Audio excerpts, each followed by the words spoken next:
ওই একটা নৌকো চলে গেল, দেখুন ঢেউয়ের অবস্থা দেখুন। আগেও কি এসছেন এখানে? আচ্ছা, বন্ধু বান্ধবকে নিয়েও আসি, ওদেরও খুব ভালো লাগে। অপরূপ সৌন্দর্য উপভোগ করতে হলে আপনাকে কিন্তু এখানে আসতেই হবে। জলের মধ্যে মধ্যেই কিন্তু এই ম্যানগ্রোভ জাতীয় গাছগুলো, সব মিলিয়ে এখানকার অ্যাম্বিয়েন্স কিন্তু অনেকটা সুন্দরবনের মতো। প্রকৃতির মধ্যে আপনারা কিন্তু থাকতে পারবেন, এই জিনিসটা কিন্তু খুব অভাব এখন। এই যে জোয়ারের জলটা ভাসছে, চলে এলো, অনেক রাত্রি পর্যন্ত এখানে বসে রইলাম, দেখলাম। এটা অন্যরকম একটা অভিজ্ঞতা হলো। এদের আতিথেয়তা তো চূড়ান্ত, দারুণ লাগছে। বং টোটো কোম্পানির নতুন আরেকটি ফ্রেশ ভিডিওতে আমি সোমেন জানাই আপনাকে স্বাগত। অনেক মানুষ আছেন যারা কাজের চাপে বেশি দিনের জন্য কিন্তু বাইরে ঘুরতে যেতে পারেন না। তারা চান কলকাতার খুব কাছাকাছি এমন কোনো জায়গা যেখানে দিনের দিনে গিয়ে ফিরে আসা যায়, কিংবা একটা রাত থেকে পরের দিন ব্যাক করা যায়। আজকে আমি যাচ্ছি কিন্তু ঠিক সেরকমই একটি জায়গায়। আজকে আমি যাচ্ছি কৈখালি। এখন সময় সকাল 7:30। আমি দাঁড়িয়ে রয়েছি শিয়ালদা স্টেশন। আর কৈখালি যাওয়ার জন্য এখান থেকে ধরবো সকাল 8:15 নামখানা লোকাল, গিয়ে নামবো কিন্তু জয়নগর। ভিডিওটি শেষ পর্যন্ত দেখতে থাকুন। কৈখালি আপনারা কিভাবে যাবেন, ওখানে গিয়ে কি কি জিনিস দেখবেন, রাতে থাকতে চাইলে কোথায় থাকবেন, খরচ কেমন, সবটাই জানাবো এই ভিডিওতে। তো চলুন যাওয়া যাক।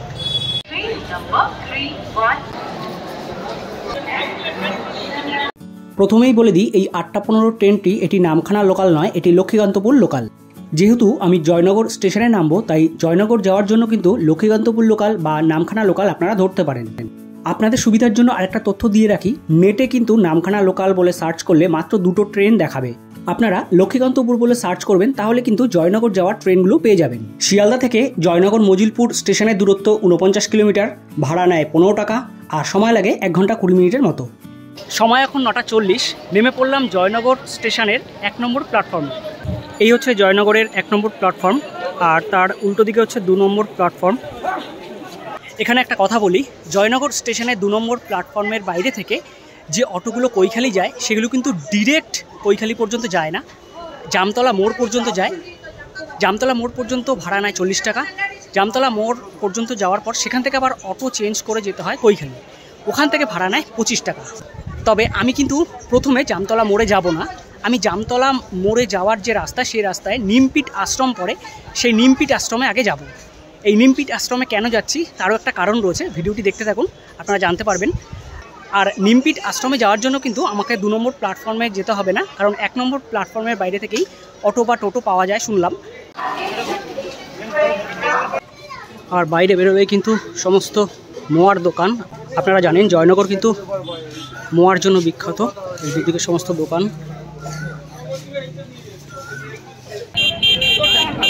তো এখান থেকে অটো পাওয়া যাচ্ছে নিমপিট আশ্রমে যাওয়ার জন্য, ভাড়া নিচ্ছে 15 টাকা।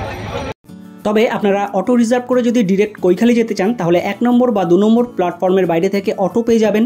450 টাকা অটো ভাড়া লাগে, 5 জন যেতে পারবেন। পৌঁছে গেলাম নিমপিট রামকৃষ্ণ আশ্রমে, সময় লাগলো 10 মিনিটের মতো, ভাড়া নিল 15 টাকা।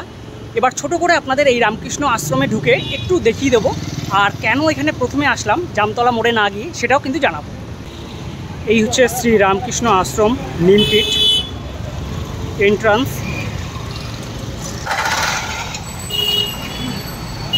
খুব সুন্দর কিন্তু ফুল গাছ দিয়ে সাজানো, আর দুপাশে বড় বড় গাছ। এখানে ভিতরে কিন্তু ক্যামেরা করা অ্যালাও নয়, তাই আমি বাইরে থেকে ছোট্ট করে আপনাদের দেখিয়ে দিচ্ছি।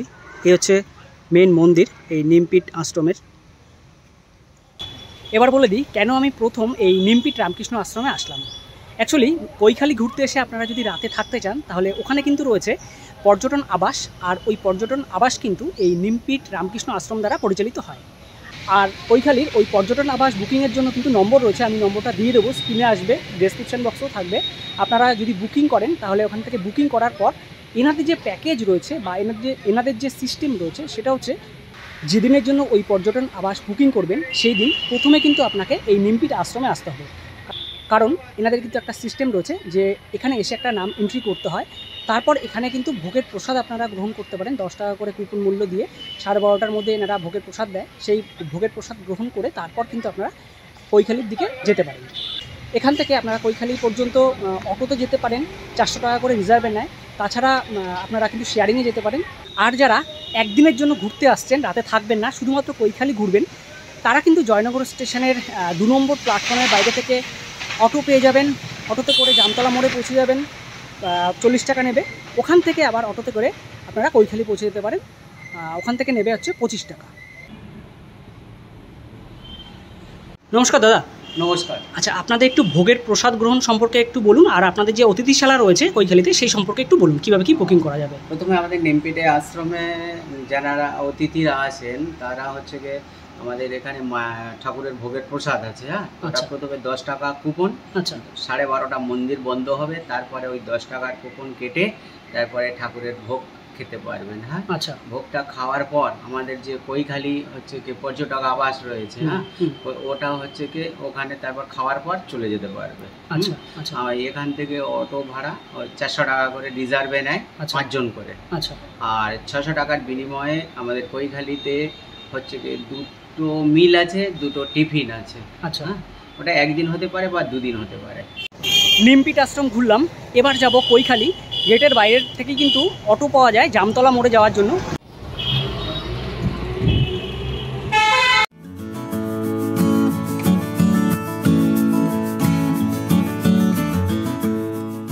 চলে এলাম জামতলা মোড়। নিমপিট আশ্রম থেকে এই পর্যন্ত সময় লাগলো কিন্তু মোটামুটি 35 থেকে 40 মিনিটের মতো, আর ভাড়া নিল 35 টাকা। এবার এখান থেকে কিন্তু আবার অটো ধরবো, অটো ধরে যাব কৈখালি। তো এক্স্যাক্টলি দেখিয়ে দিচ্ছি কোন জায়গা থেকে আপনারা অটো পাবেন কৈখালি যাওয়ার জন্য। এই যে ব্রিজের ওপাশটা আমি কিন্তু নেমেছিলাম, এই ব্রিজটা টপকে এসে এই পাশ থেকে এই যে অটোগুলো, এই অটোগুলো কিন্তু যাচ্ছে কৈখালি। এই অটোগুলো কিন্তু যাচ্ছে কৈখালি। কৈখালি কত করে নিচ্ছ দাদা? 25 টাকা।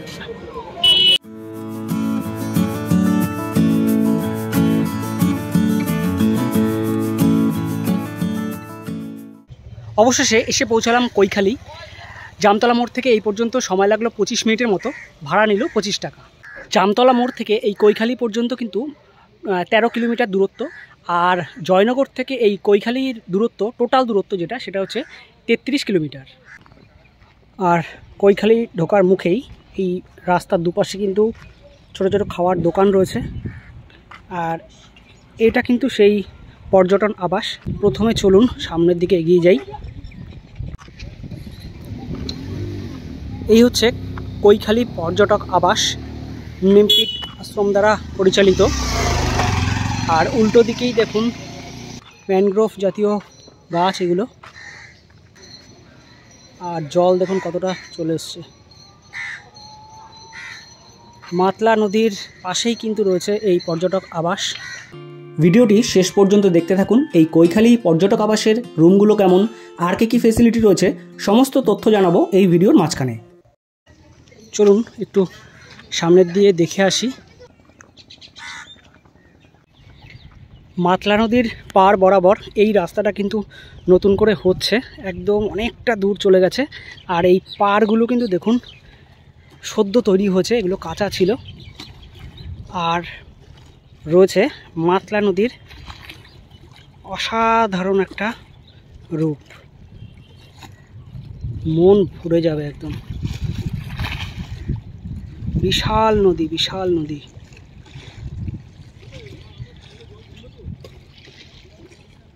আর সত্যি কথা বলতে এখানে আসলে কিন্তু একটা সুন্দরবনের ফিলিংস পাবেন, কারণ মাতলা নদী রয়েছে, যেটা আমরা ছোটোবেলাতেও পড়েছি পড়ার বইতে, মাতলা নদীর কথা।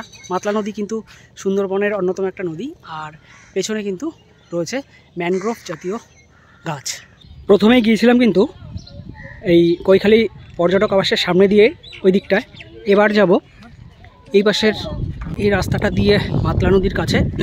আর আশেপাশে কিন্তু বেশ দোকানপাট রয়েছে, বেশ ছায়া ছায়া একটা জায়গা। এখানে শুটকি মাছ বিক্রি হচ্ছে বোধহয়, এগুলো শুটকি মাছ না? কত করে প্যাকেট? চিংড়ি, চিংড়ি এগুলো। এখানে কিন্তু সুন্দরবনের মধু পাওয়া যাচ্ছে। কত করে এগুলো? 300। কত গ্রাম রয়েছে এখানে? 500। মেয়ে কাঁকড়া এগুলো নাকি? কত করে এগুলো? 260 টাকা কিলো। 260? 260 টাকা কিলো। আচ্ছা, দেখছি। আর দেখুন জল কিন্তু চলে এসছে। অ্যাকচুয়ালি আমি প্রথমে যখন এসেছিলাম তখন জোয়ার ছিল, এখন কিন্তু জলটা অনেকটা নেমে গেছে। এই পর্যন্ত জল উঠে গেছিলো, তখন জোয়ার ছিল, এখন বোধহয় ভাটা চলছে।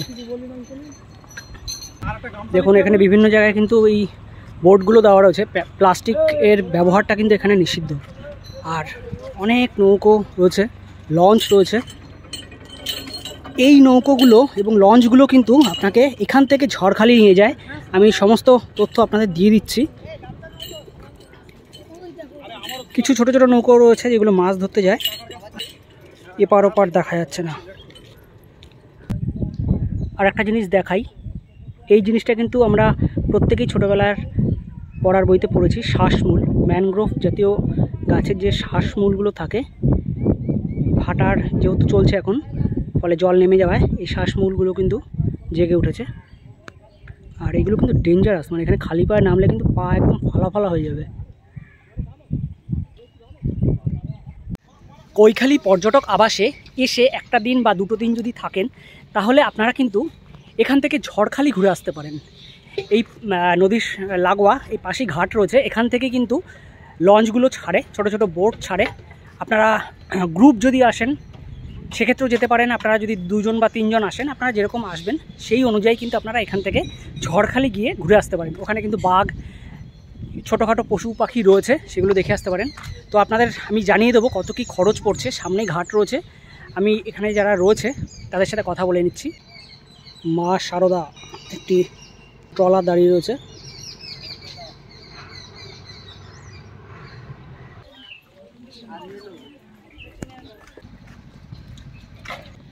আর এই হচ্ছে ঘাট। এই যে বড় বড় লঞ্চগুলো, এই লঞ্চগুলো কিন্তু যাচ্ছে ঝড়খালি। এগুলো বড় লঞ্চ, এগুলো মানে প্রায় 40-50 জনের গ্রুপ রিজার্ভ করে তারপরে যেতে হয়। আর ছোট ছোট কিছু বোট রয়েছে, সেটা ওই দিকটায় রয়েছে, আমরা আপনাদের দেখাবো। সেগুলো করেও কিন্তু আপনারা যেতে পারেন। আর এই পাশটা কিন্তু একটা দ্বীপ টাইপের লাগছে, এটা একদম কাছে, কিন্তু এই পাশটার কুল কিনারা দেখা যাচ্ছে না। অ্যাকচুয়ালি এই দিকটা দিয়ে কিন্তু মাতলা নদী বয়ে যাচ্ছে, এই পাশটা দিয়ে। দেখুন ঢেউয়ের অবস্থা দেখুন। ওই একটা নৌকো চলে গেল ঝড়খালির উদ্দেশ্যে।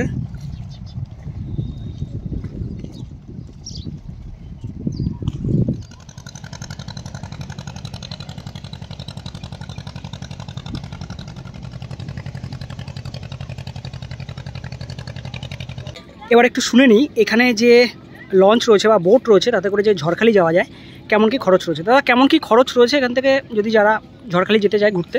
আমাদের এখানে 5 রকম কোয়ালিটির বোট আছে। একটা হচ্ছে 1450 টাকা ছোটো বোট, 12 জন যেতে পারবেন। আচ্ছা, 2.5 ঘন্টার ট্যুর আছে। আচ্ছা, একটা বড় নিলে 1750 আছে, ওতে বড় নিলে 2050 আছে, 2750 আছে। আচ্ছা, কোনটায় কতজন করে যেতে পারবে একটু মেনশন করুন। 12 জন আছে, একটা আপনার 15 জন আছে, একটা 22 জন আছে, একটা 30 জন আছে, একটা 35 থেকে 40 জন আছে। আচ্ছা, এবার মানে যাওয়া আসা নিয়ে আড়াই ঘন্টা লাগছে তো? মানে যাতায়াত কি 1 ঘন্টা করে লাগছে, আর ওখানে 30 মিনিট? আধা ঘন্টা সময়। আচ্ছা, আর যদি ধরুন 2 জন বা 3 জন আসছে, তাদের ক্ষেত্রে কি কোনো অপশন রয়েছে? তারা যদি যেতে চায়, হয়তো একটা গ্রুপ এসে গেল, আচ্ছা, তাদের সাথে অ্যাডজাস্ট হয়ে গেল। 10 জন এসছে, 2 জন কম আছে, আচ্ছা, তার সাথে দিয়ে দেওয়া হয়। আচ্ছা আচ্ছা। আর যদি ধরুন আগের থেকে কেউ বুকিং করতে চায়, তাহলে কি আপনাদের কোনো কন্ট্যাক্ট নাম্বার আছে? হ্যাঁ, কন্ট্যাক্ট নাম্বার আছে, একটু বলে দিন কন্ট্যাক্ট নাম্বার। 7679705343। আচ্ছা, এই নাম্বারে কন্ট্যাক্ট করে আপনার বুকিং করতে পারবে তো? ঠিক আছে, থ্যাংক ইউ। সুন্দরবনের ট্যুরও করতে পারবেন, এখান থেকে সুন্দরবনের ট্যুরও হয়? সুন্দরবন ট্যুর। আচ্ছা, তা সেক্ষেত্রে কেমন কি খরচ আছে? ধরুন 2 রাত 3 দিন এরকম তো প্যাকেজ আছে, আপনারা তো ওইভাবেই করেন। একটু বলে দিন কেমন কি প্যাকেজ হলে আপনার ওই 3300-3500 টাকার মধ্যে হয়ে যাবে। কতজন যেতে পারবে? 40 জন যেতে পারবেন। 40 জন যেতে পারবে। 40 আছে, 20 আছে, 30 আছে। আচ্ছা, এটা ফোন করে তারা যেরকম যতজন আছে সেটা কথা বললে আপনারা সেইভাবে রেটটা বলে দেবেন তো? ঠিক আছে, থ্যাংক ইউ, থ্যাংক ইউ। তো কৈখালী শুধুমাত্র কিন্তু মানে পর্যটক আবাস রয়েছে, এসে একটা দিন থাকবেন, জায়গাটাকে উপভোগ করবেন, সেটাই নয়। আপনাদের যদি মনে হয় যে আপনারা এখান থেকে ঝড়খালি ঘুরতে যাবেন, সেটার অপশানও কিন্তু রয়েছে। আপনাদের বললাম কত কি খরচ রয়েছে, এবার আপনারা যতজন আসবেন সেই অনুযায়ী আপনারা প্ল্যান করবেন। তাছাড়া কিন্তু এখান থেকে সুন্দরবনও কিন্তু ঘুরে আসতে পারেন। সব মিলিয়ে কলকাতার কাছাকাছি এই কৈখালী কিন্তু দারুণ একটা ট্যুরিস্ট ডেস্টিনেশন হতে চলেছে। এখনও পর্যন্ত কিন্তু অনেকেই এই জায়গাটা মানে অজানা রয়েছে তাদের কাছে। তো আপনারা, আমি বলবো আসুন একটা দিন, যদি পারেন একটা দিন থেকে ঘুরে যান, আর যদি না পারেন তাহলে দিনের দিনে এসে ঘুরে এই জায়গাটা উপভোগ করে যান।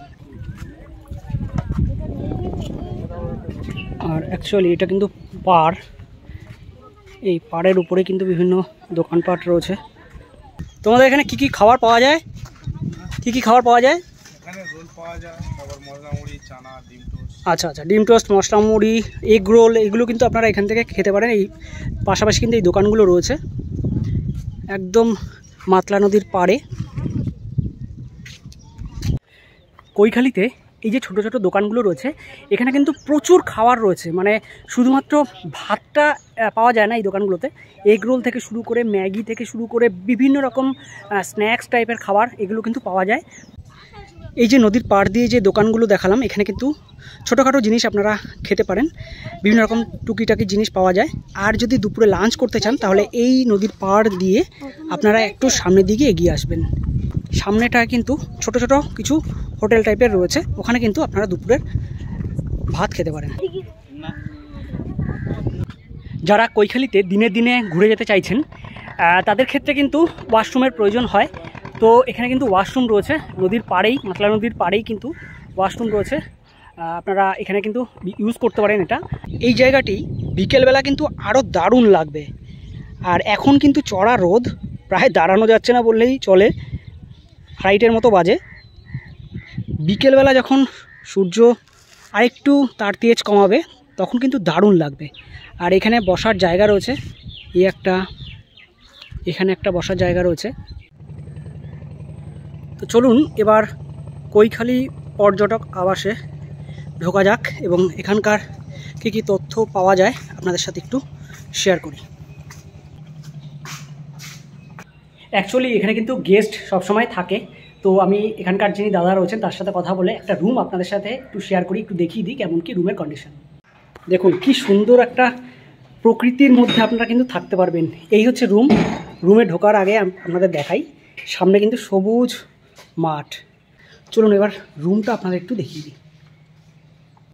দেখুন এই জিনিসটা কিন্তু খুব অভাব এখন, যত ভালো হোটেলে যান বা যা কিছু যান, এই যে মশারি টানানোর এই যে ক্লাসিক একটা ব্যাপার, পুরনো দিনের একটা ধাঁচের একটা খাট, এই জিনিসটা কিন্তু পাওয়া যায় না। তো দুটো খাট রয়েছে, দুজন কিন্তু থাকতে পারবেন। একটা বাচ্চা দিয়ে হয়তো তিনজন ম্যানেজ করা গেলেও যেতে পারে, তবে দুজন একদম ঠিকঠাক।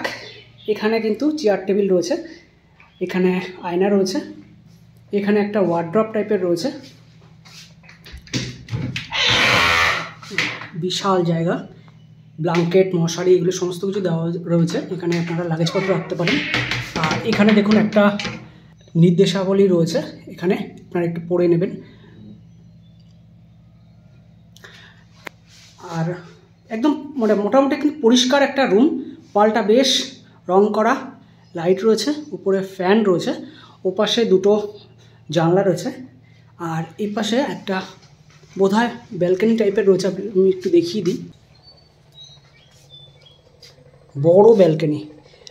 আর এখান থেকে কিন্তু এই যে নদী, শুরু ম্যানগ্রোভ জাতীয় গাছ, এগুলো নদী কিন্তু এখান থেকে দেখা যাচ্ছে দেখুন। আর জোয়ার আসলে কিন্তু একদম জল এই পর্যন্ত দেখা যায়, আমি নিজে দেখেছি আসার পর। চলুন এবার বাথরুমটা একটু দেখিয়ে দিই আপনাদের। কোমোড রয়েছে, বেসিন রয়েছে, মিরার রয়েছে, শাওয়ার আছে। এই কৈখালি পর্যটক আবাসে ঠিক এরকমই কিন্তু 20টা রুম রয়েছে উপরে আর নিচে মিলিয়ে। তো আপনারা কিন্তু আসতেই পারেন এখানে। আসার আগে কিন্তু অবশ্যই নিমপিট যে রামকৃষ্ণ আশ্রম রয়েছে ওখানে ফোন করে কিন্তু বুকিং করবেন, তারপরে কিন্তু এখানে আসবেন। তো একটু এই কাকিমার কাছ থেকে শুনে নেবো, কাকিমা এখানে এসছেন। কাকিমা কেমন অভিজ্ঞতা আপনার এখানে? দারুণ ভালো লাগে, খুব ভালো লাগে। আগেও কি এসছেন এখানে? এসছি। আচ্ছা আচ্ছা। এবং এসে এই দুদিন থাকি, আজকে এবারে হয়নি, একদিন রইলাম। আচ্ছা। এবং বন্ধু বান্ধবকে নিয়েও আসি, ওদেরও খুব ভালো লাগে। আর এমনি যদি কেউ ভ্রমণ বিলাসী হয়, নদীর পাড়ে থাকবে, একটু অন্ধকার, একটু এটাকে উপভোগ করবে। শহরে আমরা এগুলো পাই একদম একদম একদম একেবারে পাই না। এই যে কালকে যেমন এই যে জোয়ারের জলটা ভাসছে, চলে এলো, অনেক রাত্রির পরে আমি এখানে বসে রইলাম, দেখলাম। এটা অন্যরকম একটা অভিজ্ঞতা হলো। সব মিলিয়ে অসাধারণ একটা ব্যাপার। এদের আতিথেয়তা তো চূড়ান্ত। এটা আর এত অল্প খরচে ওরা এরকম আতিথেয়তা দিচ্ছে, আমরা অভিভূত। সবাইকে বলবো আসুন, এনজয় করুন, পর্যটনকে ঠিক আছে, আধ্যাত্মিকতা থাকুন, আরো ভালো লাগবে। একদম ঠিক। নিমপিট হয়ে আশ্রম হয়ে তারপরে ওখানে কালকে পুজো দেখলাম। তারপরে আপনি কোথা থেকে এসেছেন? আমি এসেছি গড়িয়া বাঘাযতীনের মাঝামাঝি থাকি। আচ্ছা আচ্ছা আচ্ছা, ঠিক আছে ঠিক আছে।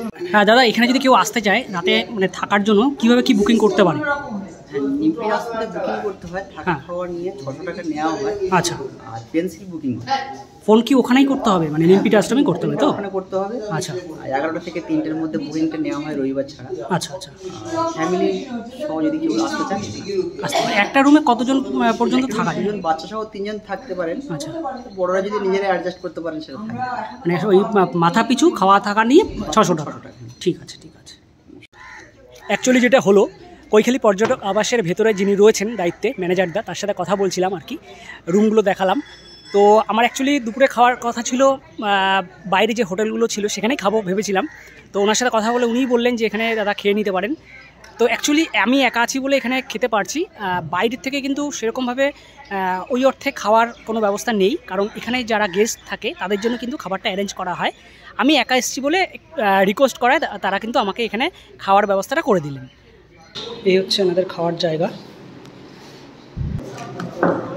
ভাত দিয়ে দেওয়া হলো প্রথমে, ডাল, কী ডাল দাদা? মুসুরি না মুগ? মুসুরি ডাল। ভাত দেওয়া হয়েছে, ডাল দেওয়া হয়েছে, আর আমি এটা আলু ভাজা ভেবেছিলাম, এটা কিন্তু ছোট ছোট মুরুলা মাছ ভাজা। এই লাউ শাক নাকি? লাউ শাক, আচ্ছা আচ্ছা। বেশ ভালো কিন্তু রান্না বান্না। মুরুলা মাছ ভাজা, ডাল, লাউ শাক, মানে একদম ঘরোয়া একটা ব্যাপার, দারুণ লাগছে কিন্তু। এরপর দেওয়া হলো পোনা মাছ, শেষ পাতে দেওয়া হয়েছে চাটনি, সাথে দেওয়া হয়েছে পায়েস। আপনাদের আরেকটা কথা বলে দিই, এখানে দুপুরবেলা আমি যেটা খেলাম এখানে কিন্তু সেরকমই খাবার দেওয়া হয়, খুব সুন্দর একদম মানে বাড়ির মতো খাবার। রাত্রেবেলা কিন্তু এখানে চিকেন দেওয়া হয়, তার সাথে সবজি থাকে, ভাজা থাকে। আপনারা ভাত চাইলে ভাত পেতে পারেন, রুটি চাইলে রুটি পেতে পারেন, অপশনাল থাকে, আপনারা কিন্তু আগে বলে নেবেন। আর একটা কথা না বললেই নয়, যেটা কিন্তু পার্সোনালি আমার মানে অসাধারণ লেগেছে, এখানে যিনি রয়েছেন, যে ম্যানেজার দাদা রয়েছেন, তার অসাধারণ অমায়িক ব্যবহার, সেটা কিন্তু আমার মনকে কেড়েছে। আপনারা যদি আসেন আমার কথার সাথে মিলিয়ে নেবেন, দারুণ লাগবে। মানে কোথাও গেলে যদি একটা ভালো অভ্যর্থনা পাওয়া যায় না, সেটা আগেই মনটা কিন্তু ভালো করে দেয়। তো এখানে আসলে কিন্তু সেই ব্যবহারটা আপনারা পাবেন। শুধু এই দাদা নয়, এখানে যারা আরও স্টাফ রয়েছে প্রত্যেকের ব্যবহার কিন্তু খুব ভালো লাগলো আমার। নিমপিট পর্যটক আবাসের পাশেই কিন্তু রয়েছে কৈখালী আশ্রম। চলুন একটু ছোট্ট করে দেখিয়ে দিই।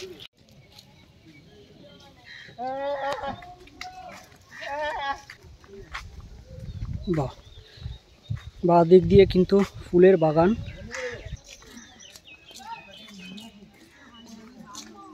অনেকটা বড় জায়গা নিয়ে কিন্তু রয়েছে। এখানে ছোট্ট একটা মাটির বাড়ি, পিছলে দিয়ে ছাওয়া। শীতটা একটু কমে গেছে, নাহলে এখানে যা ফুল এখন দেখতে পাচ্ছি শীতকালে আরও ফুল থাকতো। এই চন্দ্রমল্লিকা, সূর্যমুখী, এই গাছগুলো কিন্তু এখন প্রায় শুকিয়ে গেছে, শীত প্রায় শেষ। এই জায়গাগুলো কিন্তু শীতকালে দারুণ লাগতো।